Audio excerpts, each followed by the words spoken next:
National Weather Service in Memphis has issued a severe thunderstorm warning for southern Henderson County in West Tennessee, northeastern Hardin County in West Tennessee, northern McNairy County in West Tennessee, northwestern Hardin County in West Tennessee, southeastern Madison County in West Tennessee, Chester County in West Tennessee, until 1 a.m. Central Daylight Time.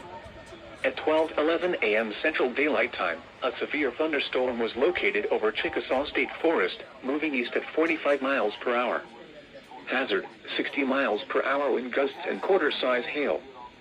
Source, radar indicated. Impact, hail damage to vehicles is expected. Expect wind damage to roofs, siding, and trees. Locations impacted include Henderson, Chickasaw State Forest, Chickasaw State Park, Adamsville, Sardis, Fullerton, Massaville, Reagan, Jacks Creek, Morris Chapel, Robertson, McNairy, Bethel Springs, Toon, Finger, Milledgeville, Enville, Madden, Pine Top, and Good Hope. For your protection, move to an interior room on the lowest floor of a building. A tornado watch remains in effect until 5 a.m. Central Daylight Time for West Tennessee.